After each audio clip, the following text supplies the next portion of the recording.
Welcome back, guys, gals, and non-binary pals to Brownlow Books. It's the second Monday of June. You did not get a review last week.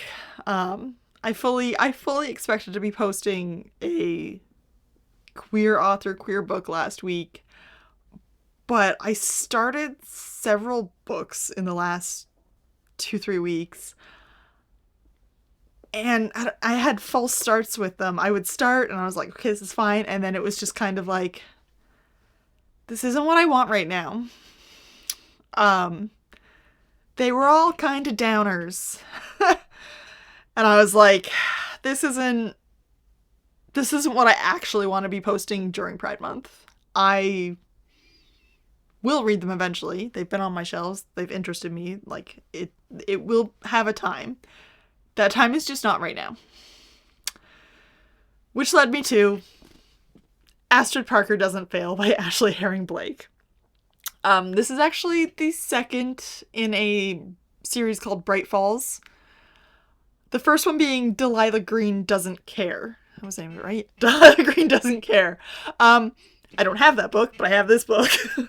So I have not read the first book. That works and doesn't work, I feel like. So on one hand, I was able to read this alone and, did not have a problem with it. On another hand, there was sometimes things referenced from the first book that I did not know what it was in reference to, because Astrid is, I think, a big part of the first book. Because, Delilah Green is her stepsister. So yeah, I kind of missed that a little bit, I think, but I don't think it was detrimental to me being able to read this and follow this and understand it and enjoy it. It is I don't want to say enemies to lovers. They're not really enemies. I would say more like rivals to lovers. And it does play into the rom-com. There are funny little bits. There are romantic bits.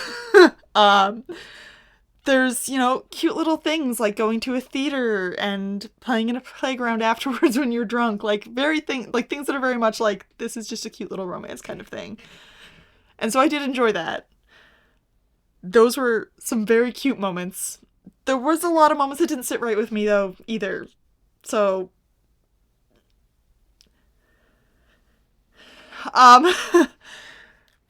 we'll get into those. I'll start with the POVs, because then I can lay out who's who, right?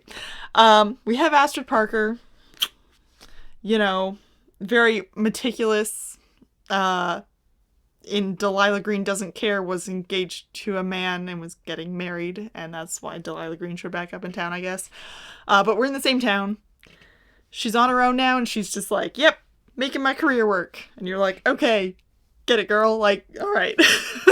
And then our other person that we follow is Jordan Everwood, who is the granddaughter of Prue Everwood, who owns the Everwood Inn, which needs to be renovated and rehabbed to be, nice again and have people come to it. And this is all happening in front of a TV show that, follows renovations on historic buildings or something, or inns. I guess it was specifically inns. So that's the basis. The POVs between the two of them could have been stronger. I sometimes forgot which character was talking, who was our focus, because I guess the thought processes were very similar. They're kind of too similar. They're not distinct enough from each other, despite, your perfect little mannequin and, what's described as soft butch. Yeah, which kind of leads me into the problems I had with this book. My God, how do I start this without giving a whole bunch of shit away? I guess I'm just giving a whole bunch of shit away, so spoilers from here on out, alright? Jordan has been left by her wife. Her wife just decided to go one day And that was that after 15 years together and being like best friends since middle grade. She gets mad at her later when they finally like hash things out of like, you decided what was best for me. You just left and left me without any kind of discussion or like even talking to me that like, hey, something might not be great here. You just left. You decided for me is the big thing of like, I don't like you deciding for me, which bothers me a lot because earlier in the book, Jordan decides for Astrid that Astrid only wants to kiss a girl.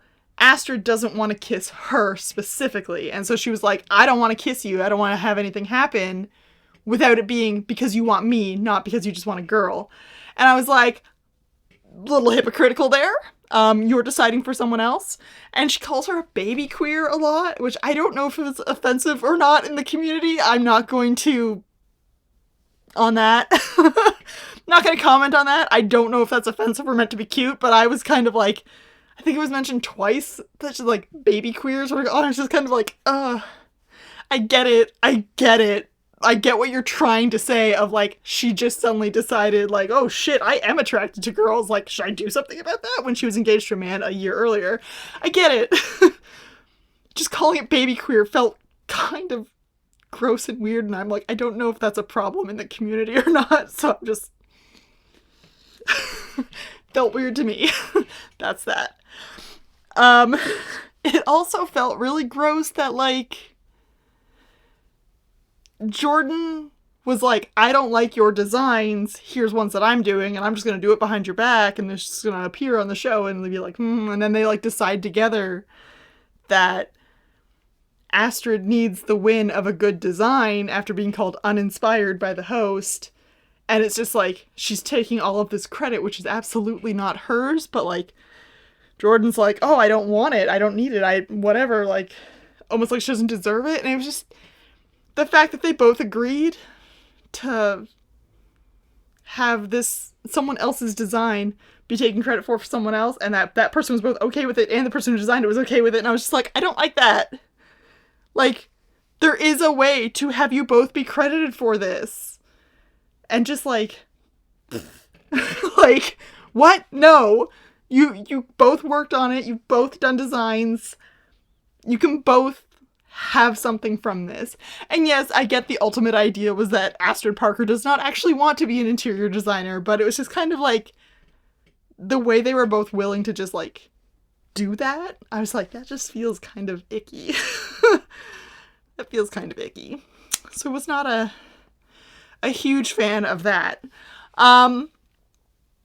Backing around to Jordan, you know, calling Astrid a baby queer and like deciding that she just wants to kiss a girl, doesn't want to kiss her. The whole thing around that point in the book,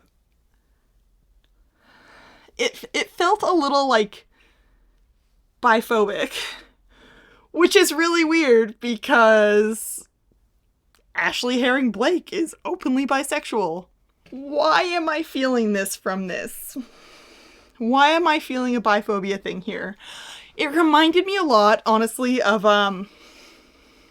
there's an episode of Glow, Netflix, unfortunately canceled. There's an episode where they go camping in the desert, and Yolanda and Arthi have been, like, having a little thing going on, right? And like, Arthi's not ready to call herself a lesbian or queer or anything. Like, she is the baby queer. And Yolanda's like, well, I can't fuck with girls who don't know what they want. And it's like, babe, she wants you. But like, in her mind, I don't, like, she is seeing her and being like, well, you don't know what you want, so like, why should I bother with it? And it's just kind of like, what is happening? Normally I ask if the straights are okay. Are the lesbians okay? Like, I don't know. It felt very similar to that, where like one person was deciding for someone else what their sexuality was and like what they want out of life. And I just, not a fan. Not a fan. So like, yes, okay, if Astrid comes to the realization herself that, you know, she's not a lesbian, she's bisexual or she's pansexual or whatever else, like, good for her. She's deciding it for herself. But yeah, in this book, it felt very, like, I don't know. Like, it was almost forced upon her. Like, yeah, you were engaged to a guy, so clearly you're bi. But, like, there's lots of people who have been engaged and married to men who are later like, yeah, I'm a lesbian. Like, it happens. And so, I don't know. The labeling of things in this book just felt really weird. Like, I get the trying to be inclusive and whatever, but it made it really awkward at points. Particularly women and non-binary people was said several times.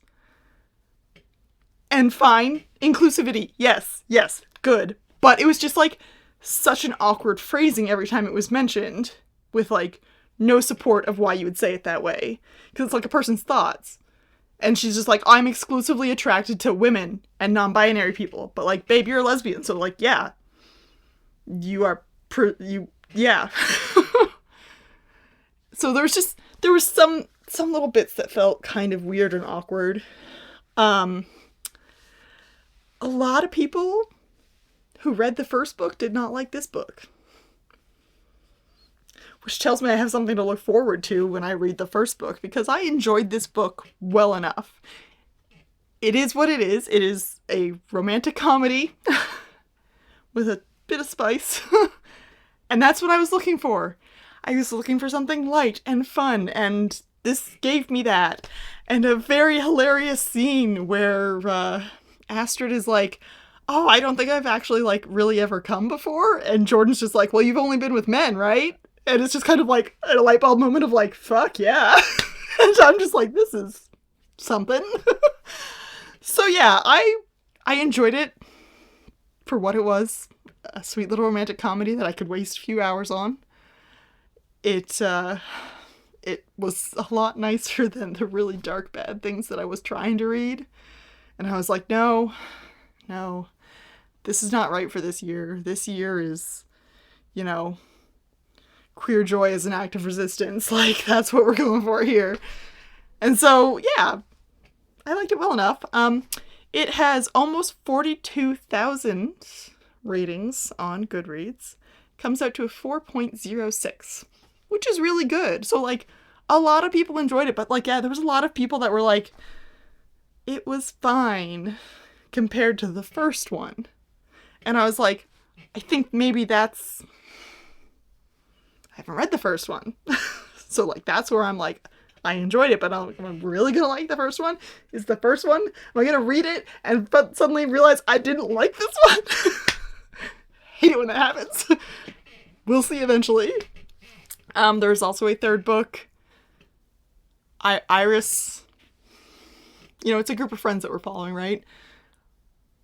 Iris something. Iris something doesn't date? Is that it? I forget. I didn't write it down. So yeah, it was what it was. I'm not upset with it. I would recommend it if you were just like, yes, rom-com with a touch of spice. Spice doesn't happen until almost like 2/3 of the way through. Yeah, I think it was about 2/3 of the way through.